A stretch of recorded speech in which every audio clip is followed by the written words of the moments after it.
We have a new warning up now. It looks like it goes into parts of Essex County. It's that part of that storm that looks like it's taken a little bit of a turn. Instead of going down 93, it spawned a new downpour, and this goes until 5 o'clock.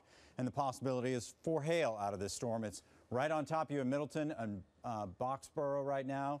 Boxford, sorry, Boxborough on this side. And then also maybe getting to Georgetown and sweeping through Topsfield here in the next 20 minutes or so. That's a lot of heavy weather. And it looks like our hail has now moved on. The potential for hail now through Andover and Middleton, too. This was the hail that was coming down out of the storm in Pelham. We had ground truth confirmation of pea-size and dime-size hail. And this was also in Windham, New Hampshire, too. And now we go down into Worcester. Worcester got hit, still getting hit, still a lot of rain. And this goes over to Westboro. Possibility of some small hail out of this as well. You see the purple shadings out around Worcester. It looks like even in the Leicester line now where we had some potential for hail. Otherwise, maybe some outside of Worcester going towards Westboro and Marlboro. It's going to be very brief, if anything, though. And then up through Leominster and Gardner, this was a heck of a storm and lots of lightning out of that.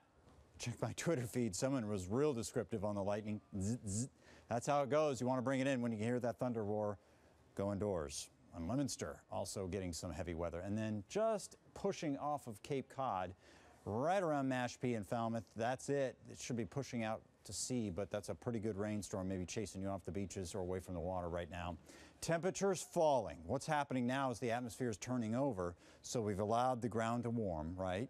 And so these storms come in and they drop some cool air straight down out of the cloud, and it brings it right down to Worcester at 64 degrees. So when the rain pours down, the temperatures are going to drop. You can watch it on your thermometer if you have one. The car thermometers too. 73 in Plymouth right now.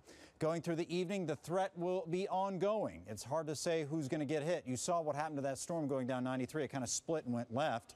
So it's really following no certain path. They just pop up at a whim and they follow any kind of path that they want. So the threat is until 8 o'clock. Just keep an eye to the sky. Then after that, things settle down as we go through the rest of the night and into the overnight hours. Okay, so it's okay now. An early storm is possible for the concert, about 72 degrees. Saturday, more clouds, though, and a temperature right around 70 degrees. Generally in the 70s for tomorrow, and then down through the Cape, temps in the lower 70s as well, as those temps stay a little coolish. And then Sunday, it looks like the humidity will be back. It comes back and it stays with us. The 7-day forecast shows it looking a little bit cooler along the coastline, a little unsettled early next week. We'll have more coming up next half hour.